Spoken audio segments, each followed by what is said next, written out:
qaybtii ugu horreysay ee barnaamijyo taxanaa oo aan kaga hadlayno soo ifbixii al-shabaab ayaa wariyaheenna haaruun macruuf oo barnaamijyadan inoo soo diyaariyey uu ku eegayaa halka uu ka soo jeedo fikirka jihaadiga ah ee ururka al-shabaab.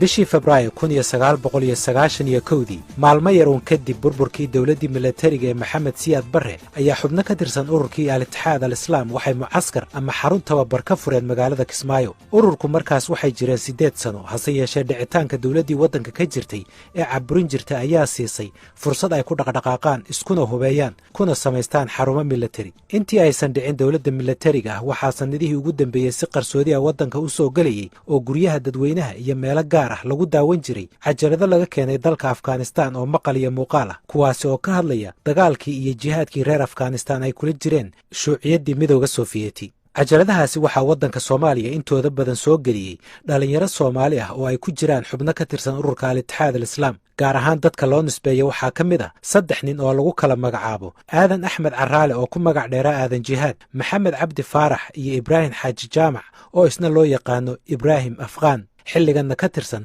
madaxda ugu sarreysa ururka al-shabaab. 2 ka mid a 3daasi nin waxay ka soo qayb qaateen jihaadkii dalka Afghanistan, waxayna cajaladaha ay keeneen tusayeen dagaaladii ay mujaahidiinta reer Afghanistan la galeen midowga Sofiyeeti. waxaana cajaladaha si weyn uga dhex muuqday khudbadihii iyo falsafadii Cabdalla Yuusuf Cazaam. لا يهمنا ما نراه من إرجاف المرجفين أعمال عملاء اليهود والنصارى. Cabdalla Cazaam waxa uu ahaa mufti jihaadi ah oo u dhashay Falastiin. waxa uu ahaa ninkii caalamiyeeyey jihaadka Afghanistan. haddii si kale loo dhigana waxa uu ahaa maskaxdii ka dambaysay in jihaadkii Afghanistan ay ka qayb galaan jihaadiyiin laga soo dumo caalamka islaamka oo dhan. falsafadiisu waxay ahayd jihaadka iyo qoriga. ibraahim xaaji jaamac ibraahim afqaan oo ka mid ahaa dhalinyaradii dabayaaqadii 80-aadkii ka tagtay dalkan Maraykanka si ay ugu biiraan jihaadka Afghanistan ayaa dhowaan ka hadlay idaacadda taageerta al-shabaab, waxaana uu ammaanay maqaamka Cabdalla Cazaam ee jihaadka caalamiga. Cabdalla Cazaam waxa uu ahaa faqiih al-jihaad al-mucaasir, mu'assiska iyo caqliga iyo quwadda cilmi ku garab galay jihaadka. shakhsiyaadka noocaas ah Maxamed Qutb iyo Cabdalla Cazaam Sheekh Usaama waxa ay kaga tageen raad weyn, sida darteed Sheekh Usaama shakhsiyadiisa halkaas ayay ka abuurantay. Cabdalla Cazaam waxa uu ka soo horjeeday waanwaanta, shirar la qabto iyo wada xaajoodka. shakhsiyaadka ku qancay falsafadiisa ee ku biiray jihaadka Afghanistan waxaa ka mid ahaa nin maalqabeen ah oo u dhashay dalka Sacuudiga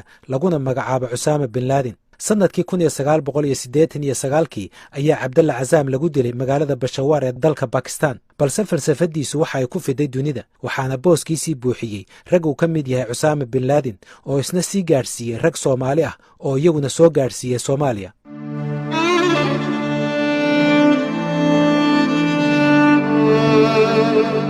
dhalinyaradii wadatay falsafadda Cabdalla Cazaam uuna ka mid ahaa ibraahim xaaji jaamac ibraahim afqaan waxay mucaskarka ay ka fureen magaalada Kismaayo u bixiyeen mucaskarka Khalid bin Waliid, waxaana uu noqday mid soo jiita arday badan. Cabdishakuur Mire Aadan waxa uu dhowaan soo saaray buug uu ugu magac daray kobcii islaamiyiinta Soomaaliya. Kismaayo waxa u guuray inta badan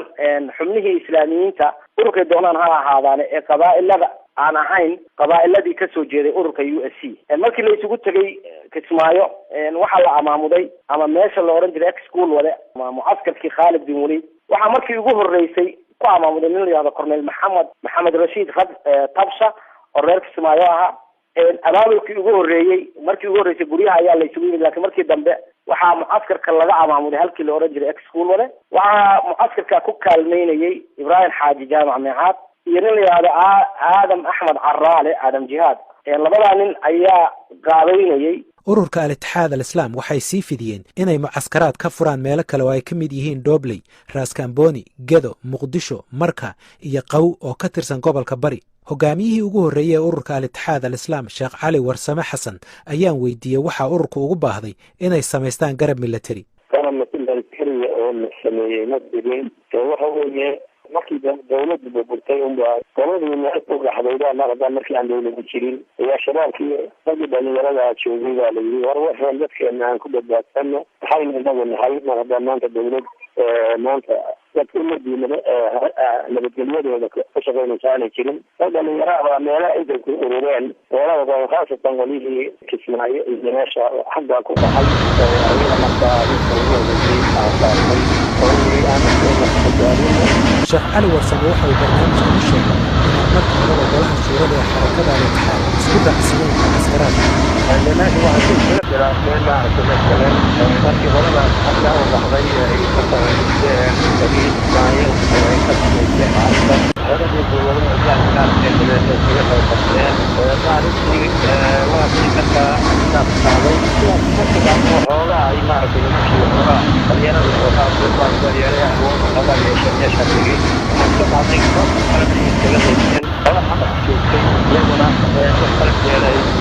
dhibka badan iyo qiimowga yaala bixiyaan booliska leeyahay maadaama dowladda xukuumadda ka samaysay ayaa nololooda go-aan u fursanno inaguna inaynu hadda samaysano dowladda waxay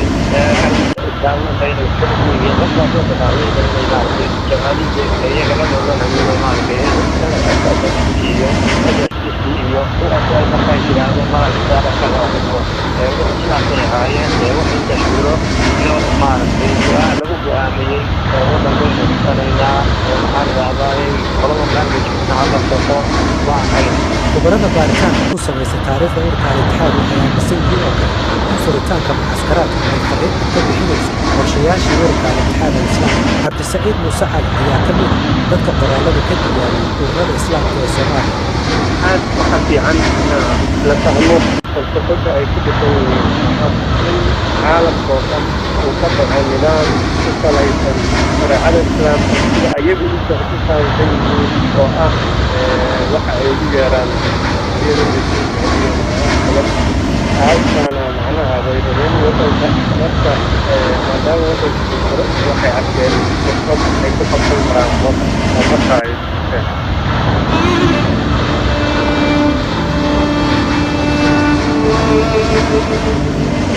mucaskaraadka al-itixaad al-islaam waxaa markiiba soo food saartay caqabado waaweyn oo kaga imanayay qabaa'ilada iyo jabhadihii qabaa'ilka ku dhisnaa mucaskarkii ugu horreeyey ururka al-itixaad ee magaalada Kismaayo waxa uu ku burburay bilo gudahood waxaana saldhig u ahaa xubnihii sare ee ururka al-itixaad oo ku kala qaybsamay dagaal uu mucaskarkaasi horseed ka ahaa oo lala galay ciidankii hogaamiye kooxeedkii jenaraal maxamed faarax xaydiid bishii abriil ee 1991 dagaalkaasi oo ka dhacay goobta lagu magacaabo Araare oo waqooyi ka xigta magaalada Kismaayo hogaamiyaasha dagaalkaasi waxaa ka mid ahaa Ibraahim Xaaji Jaamac Ibraahim Afqaan waxaana hogaamiyaashii mucaskarka oo taageero ka haystay xubno ka tirsan golaha shuurada ee al-itixaad ay ka garab dagaalameen maleeshiya beelee difaacaysay magaalada Kismaayo dagaalkaasina waxa kale uu soo shaac bixin doonaa kala qaybsanaanta qabyaalada ku salaysan ee ururka al-itixaad sheekh cabdulqaadir nuur faarax sheekh cabdulqaadir gacamay waxa uu ka mid ahaa culimmada ugu waaweyneyd ee ururka al-itixaad al-islaam Araare iyo dagaal ka dhacay waxay ahayd sooda meeshii ugu dambeysay iyo Soomaaliya isku wada duushay ururka sheegaysa alftiisa dowlad gaar ah ma Soomaaliya buu kamid ahaa meeshii la soo yimaado ama dagaal ka dhaco waxay ahayd isaga waa qabsanayay laga yaabo in qaarkood inuu dagaalkiisa ay u dhaxgalaan sanad kadib furitaankii mucaskarka Khalid bin Waliid ee magaalada Kismaayo waxaa mucaskar kale ay ururka al-itixaad ka fureen halka lagu magacaabo Qaw oo ka tirsan gobolka Bari una dhow magaalada Boosaaso hase yeeshee ururka al-itixaad waxay mar kale muddo sanad ah gudihiis foodaystareen mid ka mid ah jabhadihii qabaa'ilka oo ahayd jabhaddii SSDF waxayna taasi dhacday kadib markii ururka oo awooddiisu ay ku sii fidaysay gobollada waqooyi bari in muddo ahba ay damceen inay la wareegaan maamulka gobollada Bari Sanaag Nugaal iyo Mudug sheekh cabdulqaadir gacamay ayaa iiga warramay sida ay wax u dhaceen magacaas ay sheegaysa ka tirsan oo dhalinyarada waxaa loo dhiibay dekada Boosaasood marka dekada muddo gacanta ku hayeen maamulayeen iyadoo markii hore maamulkeedu uusan fadhiyin kabacdina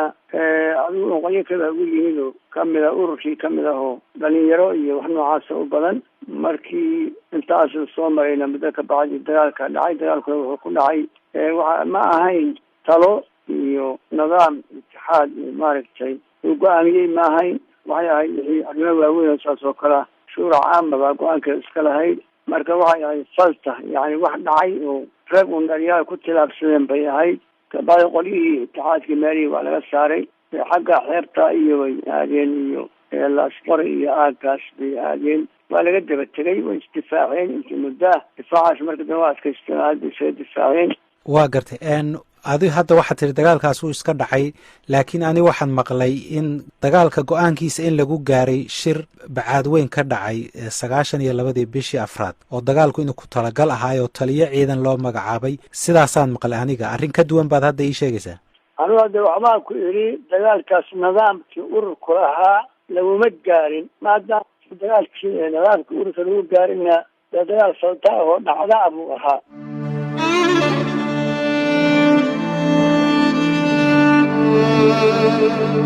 hogaamiyihii ururka al-itixaad sheekh cali warsame waxa uu barnaamijkan u sheegay inaan isaga lagala tashan dagaalkii araare iyo kuwii gobolada waqooyi bari labadaba ma ahayn xataa cidna annagoo madaxa anigoo markaa mas-uulka ahaa layma soo ogeysiin dagaalkii bari ka dhacay maana ogeyn walaalii kismaayo midna waxalaala waxaan kala socday ma ay jirin kuma ay xisaabtanin shacabku taageero ma ka haysataan baanay ku xisaabtanin markaa meeshii dabeedna fashil fashil baa markaa halkaa kaga yimi markii hore ee dagaalka bari laga shirayay arrintiisa ee bacaad weyn lagu shiray adigu miyaad joogtay shirkaas shirka bacaad weyn ma ahayn shir lagu go'aamiyey aniguse meesha maalinta waan joogay waxa uun ahayd war haddii maaragtay masalan haddii dee maaragtay laydin soo weeraro haddii maaragtay naftiina cabsataan waxa weeyaan maaragtay waa istidaaci kartaan waa ka celin kartaan haddii dee kuwaas idin soo weeraraan ma ahayn arrin waddanka in la qabsado arrintu may ahayn waay halkee lagu go'aamiyey dagaalka bari meesha lagu go'aamiyey halkee bay ahayd yaa go-aanka gaadhay dee sidaanu maqalay waa un xasan daahir iyo unbay ahaayeen iyo unbaa ugu madaxa ninkii meeshaba ku dhintay oo cabdilcasiis faarax la oran jiray oo lagu dilay saliid maanta uu ku dhacay iyo sheekh xasan daahir ayuunbaa meesha labadaas unbaa iyo ciidanka u kala sarreeyey waa gartay waxaan maqlay bishii juun dagaalku intuusan dhicin wax yar ka hor inaad la xidhiidha xasan daahir oo aad ku tiri dagaalka jooji arrintaasi ma jirtaa waxay igu soo diray inay dhaqdhaqaaq wadaan markaa waa jirtay inaan ku idhi war waxba ma qaadi karta way wax dagaal ha qaadin oo aynaan isku ogeyn ha qaadin waa jirtay taas waa gartay marka muxuu kugu jawaabay aniga wax noo diyaarsanay ma jiraan intaasun buu yidhi anaga udhayaba wax noo diyaarsanay ma jirto haddii nala soo weeraarin baan eegi doonaa waxaa jirtay wakhti bishii juun 1992 ay ururka al-itixaad al-islaam gacanta ku dhigeen inta badan goboladaasi waqooyi bari ayna xireen xubno ka mid ahaa ururkii SSDF oo uuna ku jiray guddoomiyihii jabhadda ee xilligaasi korneyl cabdulaahi yuusuf axmed hase yeeshee saamaynta qabaa'ilka iyo golaha shuurada ee ururka oo aan wada ogolayn dagaalkaasi ayaa haddana burburiyey hadafkii ururka al-itixaad una horseeday mid ka mid a guuldarrooyinka milatari ee ugu waaweynaa ee ururka soo wajahay cabdisaciid muuse cali ayaa ka warramaya ragga waagaas nimankan culamo uu ahaa waxay ahaayeen rag laga yaabo inay xer soo mareen qabiilkooda kusoo dhex noolaa kabacdi jaamacad ama suudaan ama sacuudi carabiya u tegay marka weli waa aaminsan yahay wixiisi 5 sano oo sacuudiga joogayna oo fikirkan salafiga baranayana kama baabi'inayso qabyaaladii ama qabiilkii uu intaas kusoo dhex jiray kusoo dhex noolaa guuldarradii ururka al-itixaad ee gobolada waqooyi bari waxay ku qasabtay ururka inay golihiisa shuurada ay maxkamadeeyaan xubno ka tirsan ururka oo keligood go'aanka qaatay waxay go'aamiyeen in la xiro mucaskaraadkii gobolada waqooyi bari marka muqdisho marka laga reebo mucaskarkii gobolka gedo waxaa sidoo kale maxkamad la saaray xubnihii ka tirsanaa ururka ee dagaalka bilaabay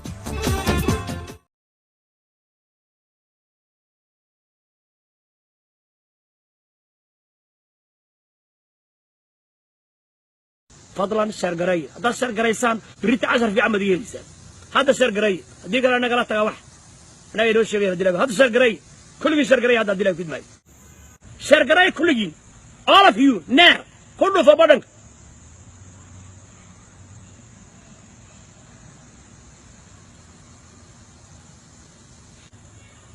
أعرف كيف أنا حرنا يعنون دليل كده وعن بس صورهم إلا وبين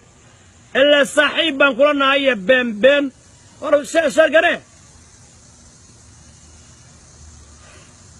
يلا شرقريه